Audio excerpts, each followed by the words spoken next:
दोस्तों, क्या महज कुछ हफ्तों पुराना एक सोशल मीडिया हैंडल देश की राजधानी में एक बड़ा आंदोलन खड़ा कर सकता है।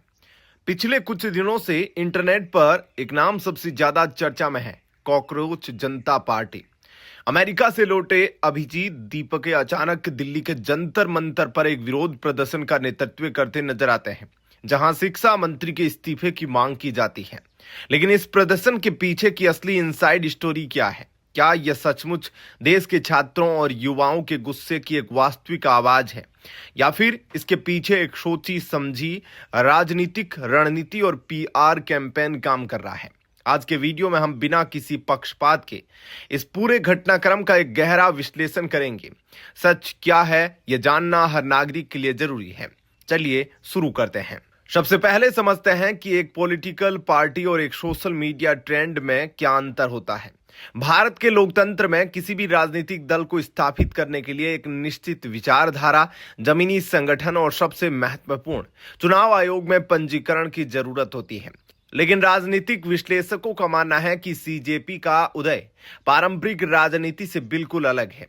यह शुरुआत में सोशल मीडिया पर एक मजाकिया या व्यंग्यात्मक नाम के रूप में उभरा, जिसने युवाओं का ध्यान खींचा। लेकिन सवाल तब खड़े होते हैं जब कुछ मुख्य धारा के मीडिया माध्यम और डिजिटल प्लेटफॉर्म्स इसे रातों रात एक गंभीर राजनीतिक विकल्प की तरह पेश करने लगते हैं।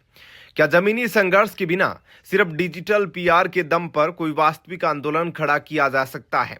यह एक बड़ा नीतिगत सवाल है। अब बात करते हैं उस दिन की जब जंतर मंतर पर इस संगठन का पहला बड़ा प्रदर्शन हुआ।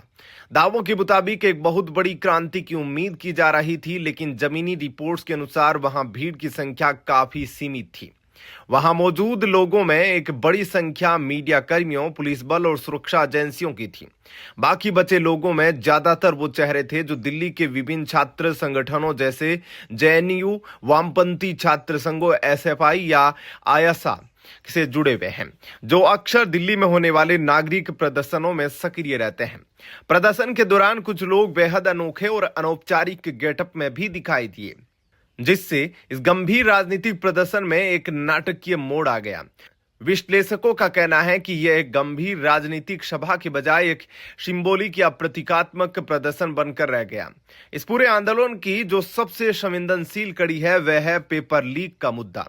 इसमें कोई दो राय नहीं कि देश में परीक्षाओं की पारदर्शिता और पेपर लीक एक बेहद गंभीर और राष्ट्रीय चिंता का विषय है। छात्रों के भविष्य के साथ खिलवाड़ होने पर सरकार से सवाल पूछना, शिक्षा मंत्रालय की जवाबदेही तय करना और सख्त कानूनों की मांग करना पूरी तरह से लोकतांत्रिक और जायज है।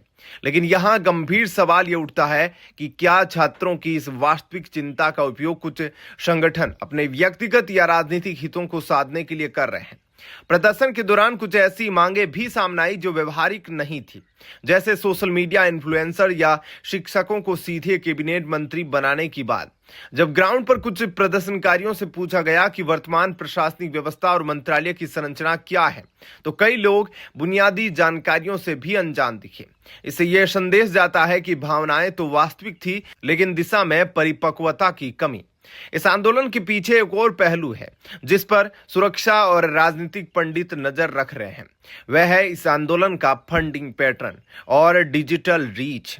जिस तेजी के साथ इस संगठन को सोशल मीडिया पर प्रमोट किया गया, उसने इस बात की संभावनाओं को जन्म दिया है कि क्या इसके पीछे कोई सुनियोजित पेड एल्गोरिदम या अंतर्राष्ट्रीय नैरेटिव बिल्डिंग टूलकिट काम कर रहा है।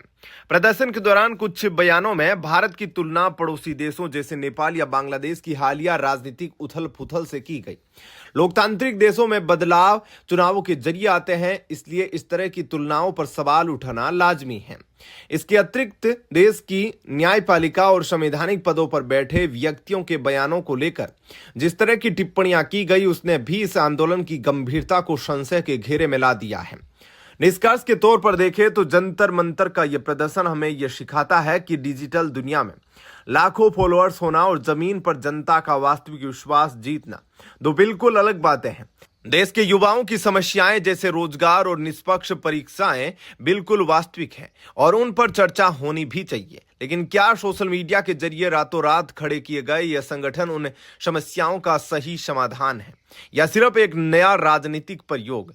यह सोचना देश की जनता का काम है।